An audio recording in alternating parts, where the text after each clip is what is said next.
and in 1913 the Henry Moseley, who was working on the characteristic X-ray spectra of element, he observed some regularities in the spectra of the element. उन्होंने number of elements के spectra बनाए, spectrum बनाए, basically atomic spectrum you know वो बनाए.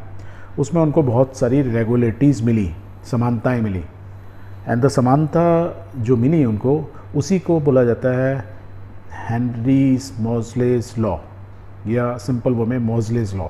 वो क्या होती है? वो ये है, वो होती है the square root of the frequency of a peak of the characteristics X-ray spectrum of an element is directly proportional to the atomic number of the element.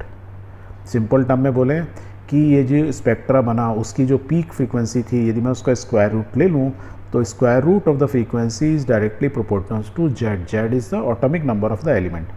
तो किसी एलिमेंट का यदि मैं स्पेक्ट्रम बनाता हूँ और उसमें जो पीक फ्रीक्वेंसी का यदि मैं स्क्वायर रूट ले लेता हूँ तो डायरेक्टली प्रोपोर्शनल होती है उसके ऑटोमिक नंबर का. ऐसे उन्होंने बहुत सारे एलिमेंट्स पे काम किया.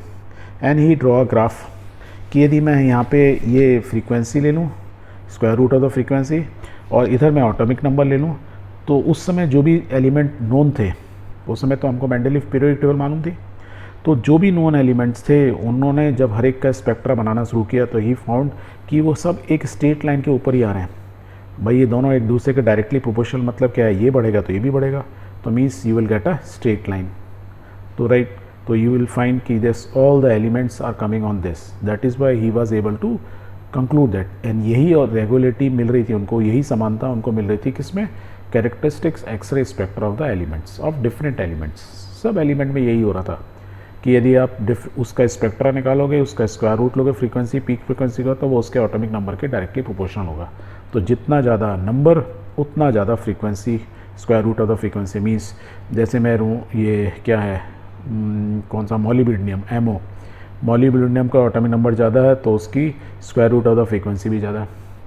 यदि एल्यूमिनियम का लूँ, उसका एटॉमिक नंबर कम है तो उसकी जो square root of the frequency की वैल्यू भी कम है. यहाँ तक क्लियर हुआ?